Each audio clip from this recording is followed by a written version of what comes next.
Добар ден, драги ученици, и добро дојдовте во училница по предмет спортска психологија за прва година средно стручно образование.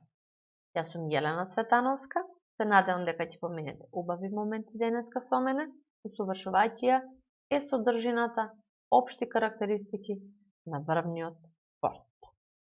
За почеток да се запознаеме со целите на овој час. Цели на оваа наставна единица е да се објасни и идентификува врвниот спорт од повеќе аспекти и да ги идентификуваме позитивните и негативните страни на врвниот спорт. Поими дефиниција на врвниот спорт. Врвниот или квалитативниот спорт во најтесна смисла е поврзан со конкурентска активност насочена кон постигнување на најдобар можен резултат. Во однос на постигнатиот квалитет и категоризација во рамки на националните и меѓународните рамки, може да се разликуваат неколку нивоа на конкурентни спортови. Врвниот спорт е дефиниран како област на спорт што вклучува спортски активности кои покажуваат исклучително врвни спортски квалитети и резултати. Тоа практично значи дека само оние спортисти и спортови кои постигнуваат врвни резултати на меѓународната сцена може да имаат атрибут на врвен спорт. Под квалитетни спортови што подразбираме? Под квалитетни спортови подразбираме сите спортски активности проведени во рамки на одреден спорт, а чии надпревари се одржуваат на национално ниво, лига и државни првенства, од услов овие спортови да бидат регистрирани во согласно со законот и да бидат признаени од Олимпискиот комитет како редовни или придружни членови. Една од основните, односно главните карактеристики на врвниот спорт е специјализацијата. Врвните резултати во спортот може да достигнат само со долгорочна и систематска работа, но не во повеќе спортови истовремено, туку ограничени на само една спортска гранка, па дури и само една спортска дисциплина. Постојат позитивни и негативни карактеристики на врвниот спорт. Ќе почнеме со позитивните карактеристики.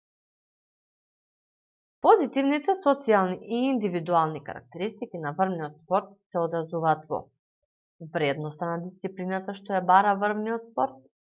Врвниот спорт представува идеално средство за самоостварување и личен развој на млади луѓе, овозможува истражување на индивидуални граници и способности на сопственото тело, прифаќање на своји поставени цели и самодокажување, овозможува развој и самосвест и чувство на лична сигурност, овозможува национално промовирање и пријателство, овозможува идентитет и интеграција во заедницата, па тоа да и навивачка група, негира религиозни и расни разлики и овозможува надминување на човековата просечност и на тој начин представува важен символ на централната вредност на нашата култура. Од друга страна, врвниот спорт има и своји негативни карактеристики, кои се рефлектираат во фактот дека врвниот спорт денеска станува бизнис со се што ги карактеризира модерните работни места. Принудно, наместо доброволно, управување и водење на спортисти, наместо негово слободно и самостално однесување. На овој начин, спортистот ги потврдува карактеристиките на владеачкиот социјален систем на работа. Постојат и кршење на некои основни правила на врвниот спорт.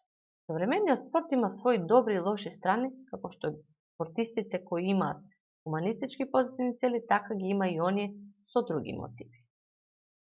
Сепак забележително е дека се повеќе материјални мотиви преовладуваат над идеалите фер конкуренција, што е потврдено со зголемен број на допинг и поставување на резултати.